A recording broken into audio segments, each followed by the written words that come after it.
예, 반갑습니다. 전한길입니다. 예.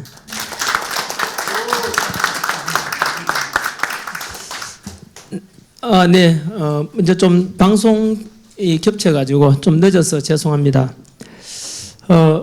먼저 오늘 와 보니까 사실 국회 국민 저항권이라는 좀 어떻게 보면 굉장히 무거운 그런 주제를 가지고 이 자리에 마이크를 들게 됐는데요. 저는 법 전문가가 아닙니다.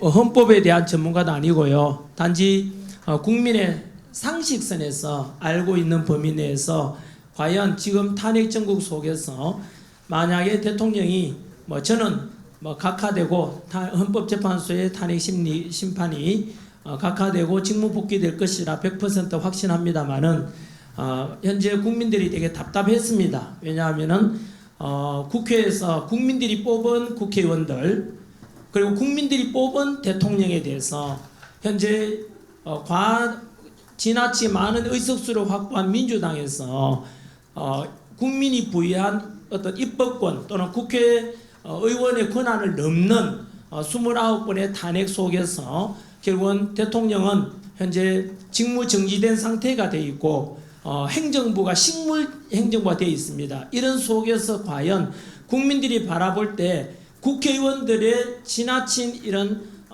권력 행사가 과연 국민들이 부여한 국회의원들의 선을 넘는 건 아닌지, 너무나 국가가 지금 행정부가 마비된 상태에서 대통령도 없고 국무총리도 없고 국방부 장관도 없고 또 행안부 장관도 없고 이런 상황 속에서 전쟁이 나면 어떡하나. 그래서 이 시국에서 현재 국민들은 다 불안해하는 상태에서 국민들은 무엇을 할 수 있는가. 우리도 분명히 대한민국은 우리 국민이 주인이지 않습니까? 그런 속에서 다들 의구심을 품고 있고 다들 그래서 이런 주제가 국민 제한권에 대한 것 한 번쯤은 이슈가 되고 이렇게 해서 논의하는 것도 국민들의 알 권리 또는 국민들에게 궁금해하는 것에 대해서 또는 전문가분들이 해야 될 마땅한 역할이라고 저는 생각을 합니다. 그래서 오늘은 한 번 더 말씀드리지만 저는 법 전문가가 아닙니다. 국민 상식선에서 제가 알고 있는 상식선에서 말씀드리면 대한민국 헌법의 1조는 다 알다시피 대한민국 민주공화국이고 모든 주권은 국민에게 있고 권력은 국민으로부터 나온다. 이게 헌법 1조 내용입니다. 그래서 이 헌법 1조에 근거해서 말씀드리면은 현재 모든 국민들이 생각은 하고 있지만은 우리가 주권 행사할 방법이 마땅히 있는가? 투표를 통해서 국회의원 뽑고 투표를 통해서 대통령 뽑고 그것이 다인데 이렇게 뽑아놓은 국회의원들과 대통령이 우리 뜻하는 대로 아닌 다른 방법으로 가고 있으면 어떡할 것인가에 대해서 헌법에는 나와 있지만 우리 국민 저항권에 대한 사전적인 의미를 제가 말씀드리겠습니다. 국민 저항권이라는 것은 바로 국민이 주권에 대해서 중대한 도전을 받고 그런 속에서 마지막 헌법 보호수단이자 기본권 보장 최후의 수단으로서 국민의 권리, 자유를 지키기 위해서 실력으로 저항하는 것, 이게 바로 저항권에 대한 사전적인 의미입니다. 그러면은 현재 대한민국은 현재 헌법으로 현재 국가의 여러 시스템으로서는 도저히 해결할 수 없는 심각한 상황인가에 대해서 한 번쯤은 생각해 봐야 되지 않겠습니까? 국민 저항권을 과연 행사하는 것이 정당한가에 대한 그런 상황에 대한 판단이 돼야 되지 않겠습니까? 다들 아시다시피 지금 현재 대한민국 대통령은 현재 국회에서 탄핵 의결을 가결시켜서 헌법재판소에서 탄핵 심판을 지금 기다리고 있는 중입니다. 그리고 이 비상기업을 계기로 해서 일어난 이 현재 상황에 대해서 돌아보면은 왜 비상기업을 선포했는가 원인이기도 한데요. 국회 알다시피 다수 의석을 확보한 민주당에서는 무려 29번의 탄핵이 있었습니다. 그 29번의 탄핵을 알고 나면은 이거는 심각한 그냥 단순한 탄핵이 아닙니다. 심지어 감사원장을 탄핵했지 않습니까? 감사원장에 대한 탄핵 사유가 뭡니까? 바로 전 정부 문재인 정부 때 바로 우리 청와대 그 당시에 무슨 실장이었죠? 실장인데 정의용 실장에 대해서 안보실장이었죠. 그 중국에다가 우리나라 1급 군사 비밀인 사드 배치에 대한 정보를 중국에다가 넘겨준 것에 대한 의혹을 있어가지고 감사원에서 감찰을 하려고 하는데 그것을 막은 게 바로 민주당입니다. 그게 탄핵 사유입니다.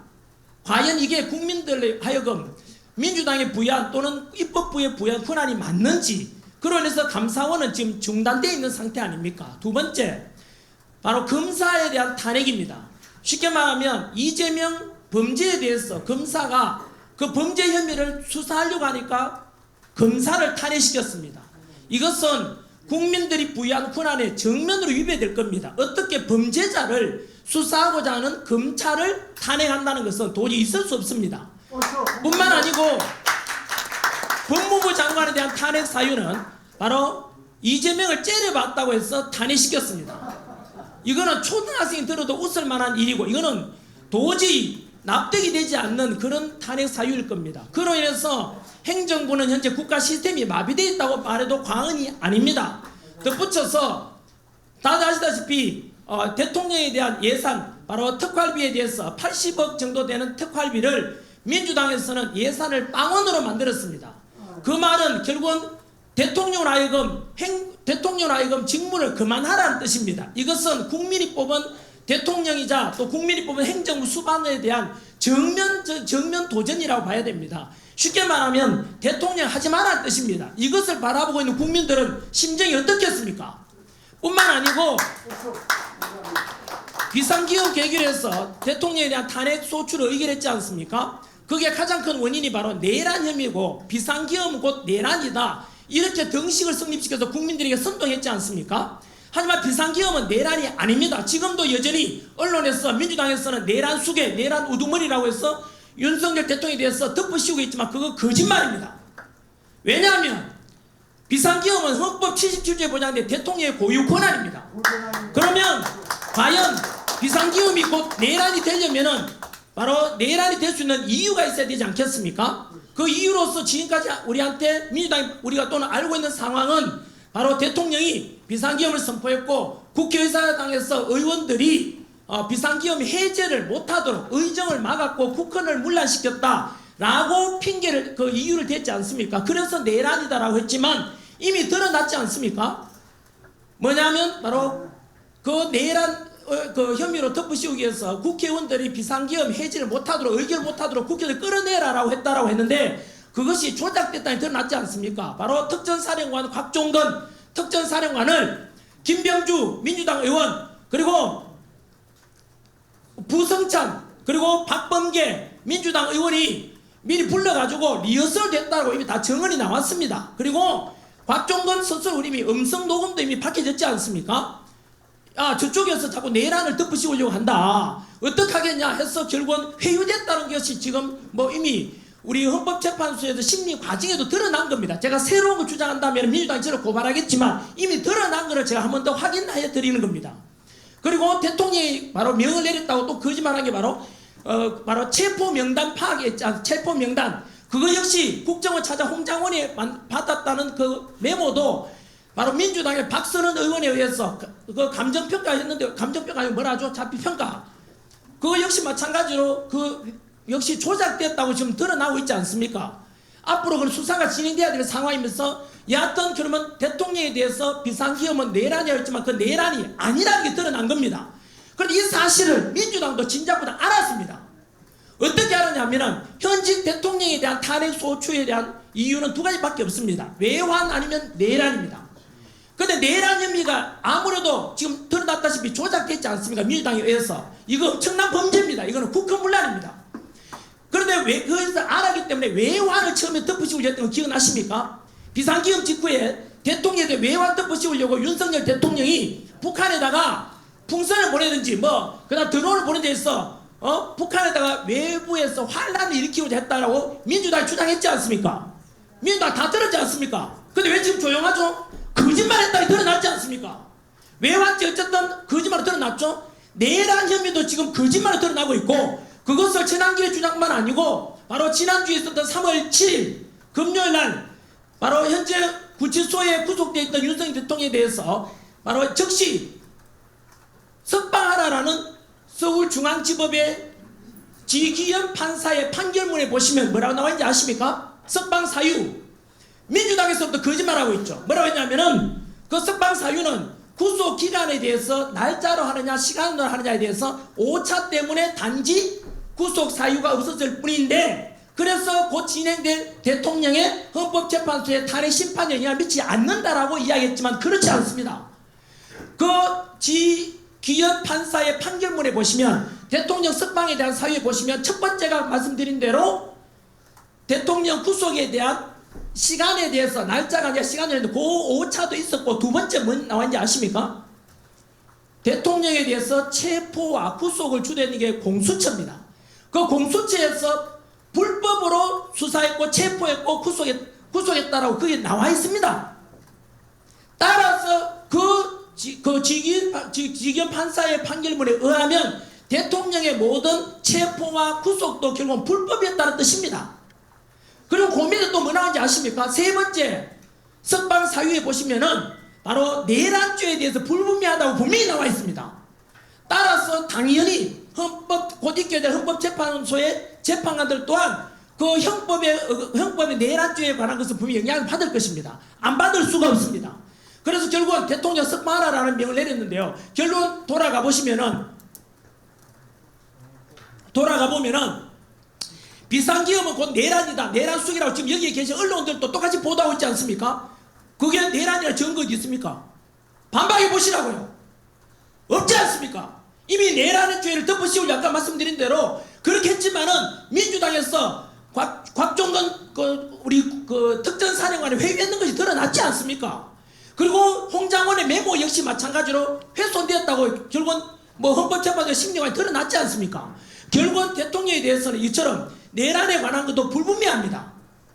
이것은 곧 있게 될 헌법재판소의 심리에도 분명히 저는 영향을 미칠 거라 보고요. 덧붙여서 제가 원래대로 돌아간다면, 그러면 결국은 대통령은 비상기업은 대통령의 고유 권한이었고, 왜냐하면 행정부를 마비시키고자 했던 29번의 탄핵과 일방지 예산 삭감으로 인해서 행정부는 더 이상 대통령이 할 수가 없습니다. 법적인 한도 내에서는.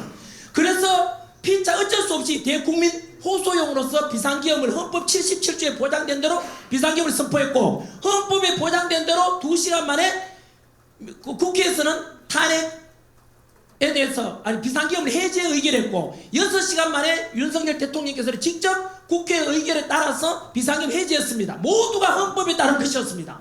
헌법 위반한 게 없습니다. 그렇다면은 이제는 돌아봐야 되죠. 누가 과연 내란을 일으키고자 했는지, 누가 국가 시스템을 망가뜨렸는지, 그건 민주당의 짓인 겁니다. 내란에 대한 이것을 조작하거나 했다는 것은 이건 어마어마한 두고 이거는 향후에 엄청난 파장이 됩니다. 이거는 있을 수 없는 짓을 한 것입니다. 감히 대통령에 대해서 내란 혐의를 덮으시려고 했다고, 조작하려고 했다고, 이건 있을 수 없는 짓을 범죄를 저질렀다고 저는 생각합니다. 여하튼 거기에 근거해서 결국은 행정부는 마비되고, 이런 속에서 국민이 할 수 있는 건 무엇이겠습니까? 국민이 할 수 있는 건 뭐겠습니까? 국회의원에게 부여한 우리의 권한을 넘어서 지금 행정을 마비시켰지 않습니까? 현재 국회의원들 우리가 소환할 수 있는 소환제도 없지 않습니까? 그럼 할 수 있는 게 뭐겠습니까? 결국은 국민의 저항권밖에 없다고 저는 생각합니다. 여러분 박수. 아까 말씀드린 대로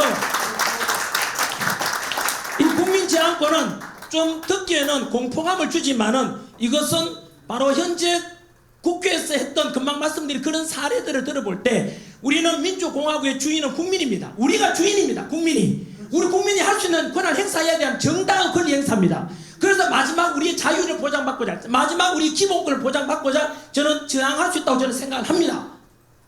그래서 어쨌든 이것은 이제 곧 있게 될 헌법재판소의 재판 심리 결정에 따라서 좀 달라질 수 있지 않겠습니까? 그래서 지난주에 있었던 서울중앙지법의 지기현 판사의 분명한 대통령 석방에 대한 결정문에 나와 있듯이 이 첫 번째는 공수처에서 이루어졌던 그 수사 자체가 내란 수사권이 없지 않습니까? 내란 수사권이 없는 공수처가 왜 수사를 했느냐, 그 자체가 무효라는 뜻입니다. 체포도 무효고 따라서 구속도 무효라 이 뜻입니다. 그리고 덧붙여서 그 다음에 내란죄에 관한 것도 불분명하다고 분명히 지기현 판사가 판결을 내려 있습니다.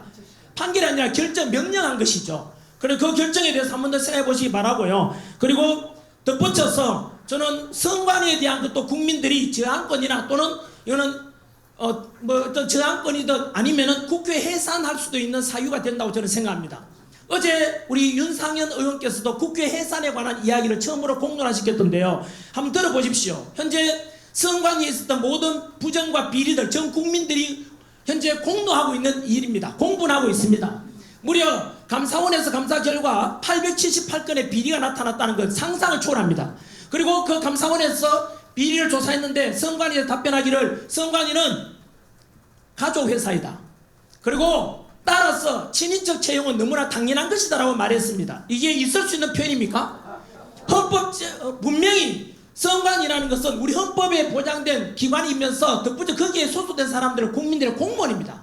국민들이 내 세금을 운영한단 말입니다. 그런데 어떻게 우리 가족회사라고 할 수 있습니까? 이거는 국민들의 권리를 완전히 박탈하는 선관위의 존재 자체를 그거는 부정하는 저는 발언이라 생각하고, 두 번째, 감사원에서 선관위의 그런 많은 문제에 대해서 지적했는데 헌법재판소에서 권한쟁의 심판 내리기를 독립기관인 선관위에 대해서 감사원이 감사를 하는 것은 감찰하면 잘못되었다 하면 안 된다고 했습니다.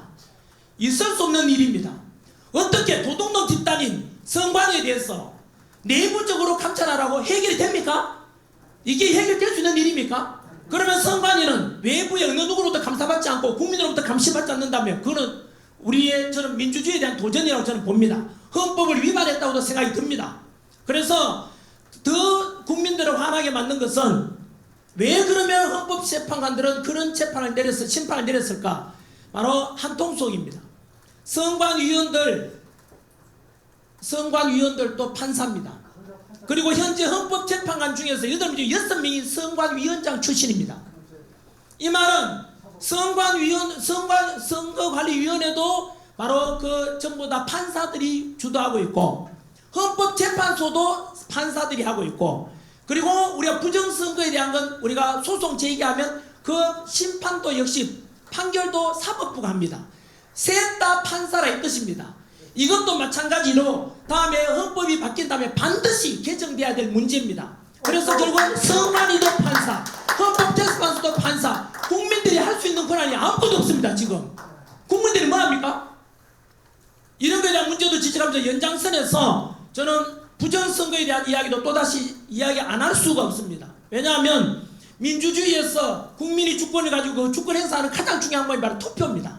그래서 선거에 관한 문제는 우리 주권 행사의 가장 중대한 문제이기 때문에 단 한 건의 부정이나 비리나 의심을 사서도 안 됩니다. 그럼에도 불구하고 지금까지 했던 부정선거와 그리고 선관위의 아까 말했던 878건의 비리 말고도 선관위가 저질러왔던 일들에 대해서는 그동안 부실한 바로 투표함 관리, 그리고 해킹이 위험성이 높은 보안이 너무나 취약한 바로 관리, 서버 관리, 그런 것에 대해서 윤석열 대통령은 심지어 비상계엄 선포 이유 중에 하나가 바로 이런 선관위에 많은 의혹과 문제가 있는데 감사원의 감사도 안 받는다고, 국정원의 조사도 안 받는다고 하지 않습니까? 그리고 선관위에서는 공보관을 통해서 다 받았다지만 거짓말입니다.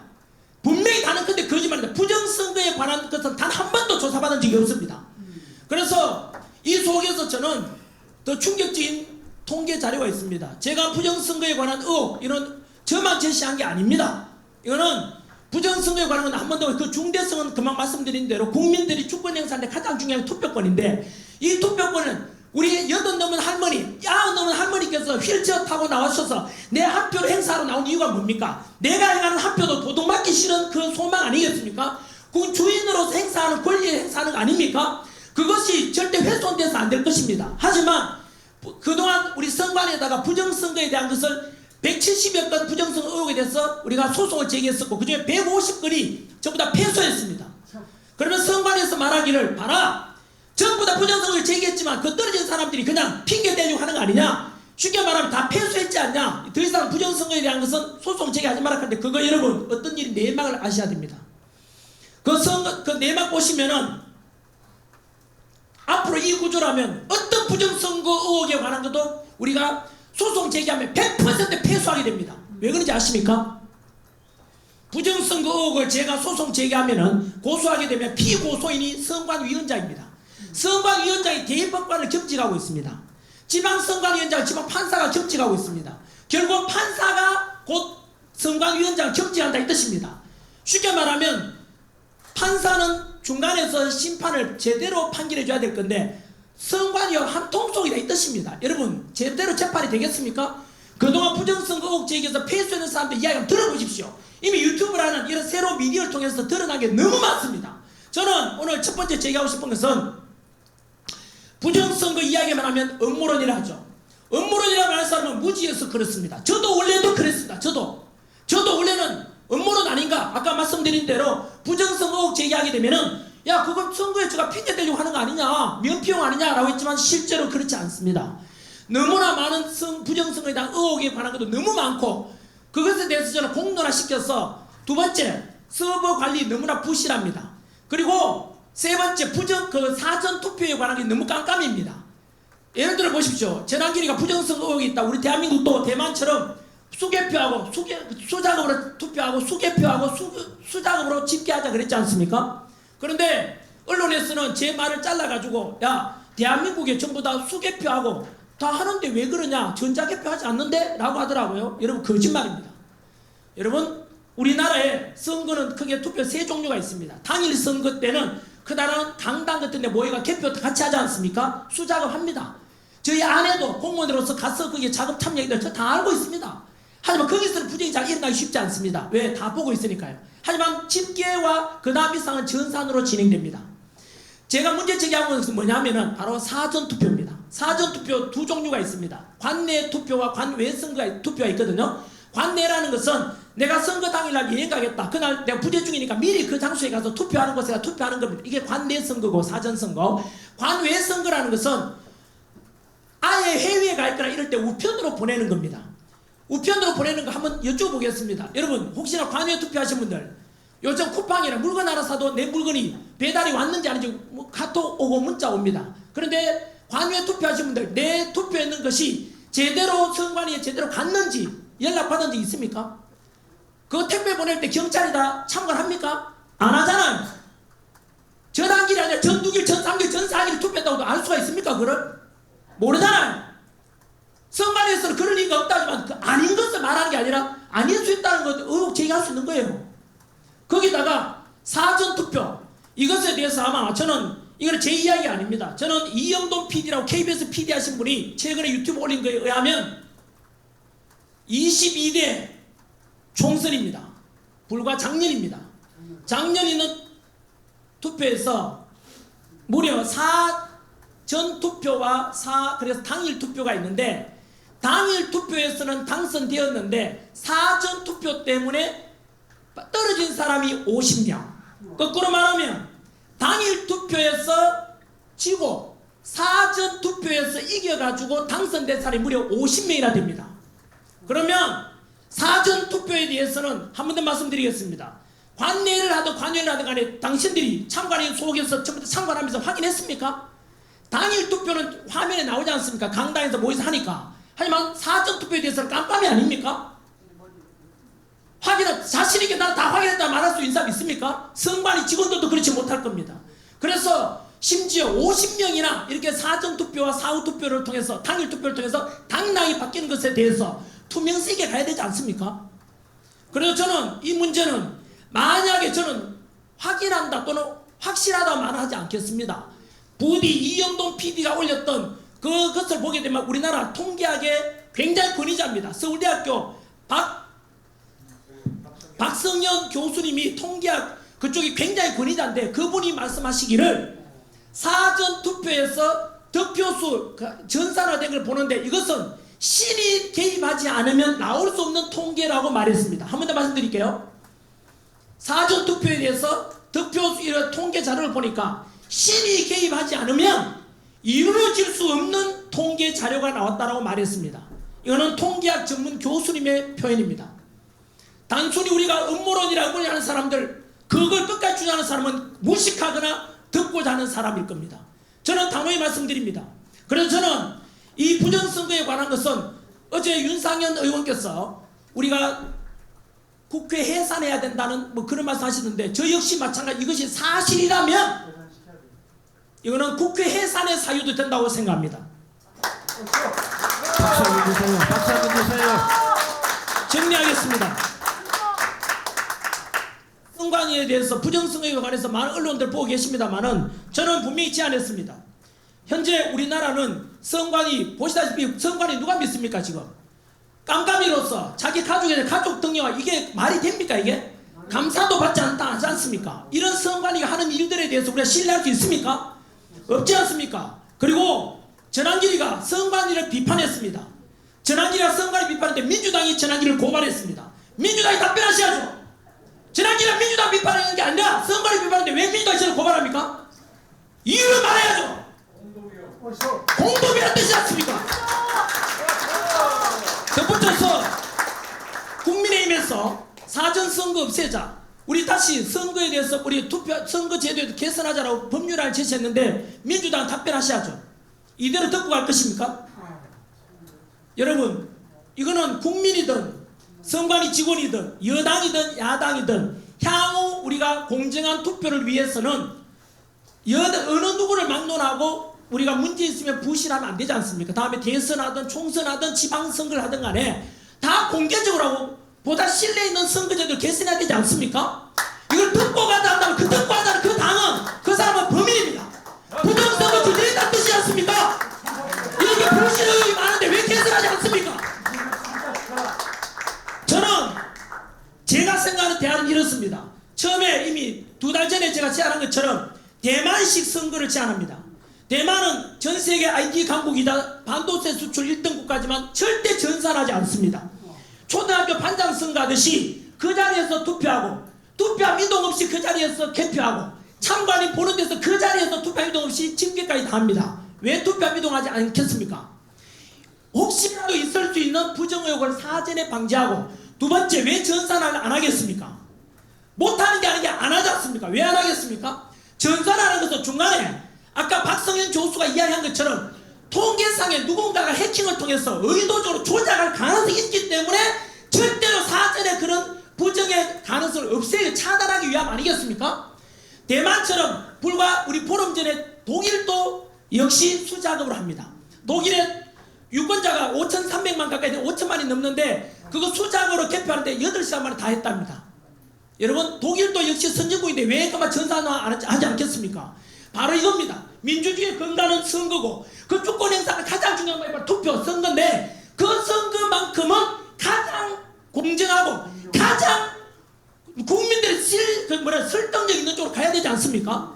따라서 우리는 다음에 어떤 선거가 있더라도 그 되기 전에 저는 절대로 전산하지 말고 우리 국민들 기다릴 수 있지 않습니까? 그냥 수개표 그 자리에서 반장 선거하듯이 그렇게 하자는 것을 제안하고 우리가 사전투표에 대해서 보십시오. TV 보다 보면 A 후보, B 후보, 유력 또는 뭐 이렇게 나오지 않습니까? 근데 한장 투표하다가 사전투표 통계가 탁 나오잖아요.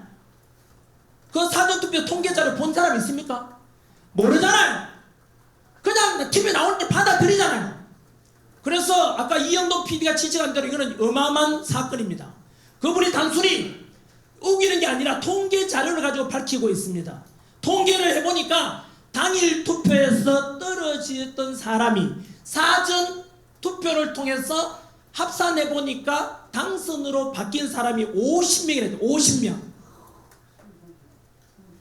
이런 것에 대해서 언제까지 우리가 음모론이라고 언제까지 부정할 것입니까? 저는 한 번 더 말씀드립니다. 여당이든 야당이든 국민이든 선관위 직원은 간에 이제부터는 우리 대한민국 선거제도를 바꿔가야 되지 않겠습니까 여러분? 이게 누가 반발하겠습니까 여러분? 반대하는 사람들 그저 반국가적인 사람이라고 저는 생각합니다. 왜 부정선거 의혹 이렇게 많은데 불구하고 왜 개선 안 하려고 하는지 저는 이해가 되지 않습니다. 저는 대만식 이런 오직 투표만큼만은 그래서 8 넘은 할머니께서 100세 넘은 할머니께서 휠체어 나와서 그 한 표 행사하는 것을 절대로 도둑맞지 않도록 해야 될 겁니다. 경기도 파주 지역에 진동면이가 어떤 면에 있어 검색으로 나옵니다. 파주에서 21대 총선에서 거기에서 유권자 수보다 득표수가 더 많이 나온 사람도 있습니다. 여러분 이게 뭔지 아십니까? 옛날 3.15 부정선거하고 비슷합니다. 유권자 수보다 득표수가 더 많고 100세 넘은 사람이 그렇게 많이 나왔습니다. 왜 우리가 묵인합니까? 여러분 이거는 증거입니다. 증거. 이게 무슨 음모론입니까? 한 번 더 음모론이라 주장하는 사람은 무식하거나 애써서 외면하는 둘 중에 하나일 겁니다. 저는 국민들이 다 알기를 바랍니다. 저는 진실을 알리고 싶습니다. 여하튼 이야기가 좀 길어서 죄송합니다만은 첫 번째 드린 말씀은 국민 제한권 차원에서 과연 지금 우리 국민이 부여한 국회의원들의 권한을 넘어서 행정부를 마비시키고자 하는 29건의 탄핵, 그 탄핵 속에는 국가 시스템을 중단시키고 대통령 특활비를 빵원 만들었다는 것은 아예 대통령 직무를 못하게 하는 것입니다. 그것은 국민이 국회의원에 부여한 권한이 아닙니다. 그것은 국민이 뽑은 윤석열 대통령에 대해서 마찬가지로 그것은 국가 시스템을 국민에 대한 주권에 대한 정면 도전이라고 저는 생각합니다. 한 번 더 현재 윤석열 대통령 비상기업이 곧 내란은 아닙니다. 맞습니다. 절대로 그럴 수 없습니다. 저는 여기 언론이 묻겠습니다. 우리 중학교 때 배운 사회 지식을 활용하면은 중학교 때 배웠습니다. 어떤 범죄에 대해서 형으로 확정되지 않을 때까지는 무죄 추정의 원칙이 있다고 들었습니다. 이미 이재명 야당 대표는 이미 여러 범죄 연루대가 있고 현재 대북 송금에 관한 것, 북한에 돈 보내준 거, 이거는 유엔 제재 위반이고 미국의 독자적인 제재 대상이 됩니다. 여러분, 하지만 우리 이재명에 대해서 우리가 범죄자 이런 말 잘 안 하지 않습니까? 왜요? 아직은 재판에 2심이 앞두고 있기 때문에 확정되지 않아서 말하지 않습니다. 그에 비하면 윤석열 대통령 아직 1심도 판결하지 않았습니다. 그런데 왜 내란이 합니까? 거짓말 아닙니까? 거짓말이지 않습니까? 그렇게 내란 속이라고 누구라고 보도를 언론사 한다면 그건 민주당 떠나버립니다. 왜요? 민주당 똑같은 말 하지 않습니까? 그건 거짓말로 국민을 선동하는 것입니다. 다시는 언론에서 민주당도 마찬가지 내란이라는 말씀을 하면 안 되는 것입니다. 덧붙여서 현재 윤석열 대통령이라는 대표는 서울중앙지법의 지기현 판사께서 분명히 판결했습니다. 분명히 판결이 아니라 분명히 명령 결정을 했습니다. 이거는 공수처에서 수사권 없는 공수처가 체포하고 영장 그리고 또 우리 구속한 것은 잘못됐다고 이야기했습니다. 내란에 관한 것도 아직 확정되지 않았다고 분명히 이야기했습니다. 반면에 민주당이 윤석열 대통령에 대해서 내란 외환죄를 덮으시고자 했던 그 북한을 동원한 외환죄 덮으시고자 또 거짓말로 드러났습니다. 또한 내란죄 덮으시고자 한 것도 아까 말씀드린 대로 민주당 의원들이 곽종건 특전사령관을 이렇게 회유해가지고 역시 말에 이거는 조작될 가능성이 크다고 이미 헌법재판소에서 심리과정에서 나왔고, 또 홍장원 국정원 차장이 메모했는 것도 마찬가지로 박선은의 국회의원 민주당 박선원 의원하고 필적이 비슷하다는 이야기 이미 많이 나왔습니다. 이런 속에서 윤석열 대통령에서 외란죄 덮으시고도 거짓으로 끝났고 내란죄 덮으시고도 역시 지금 허구가 드러나고 있는 것입니다.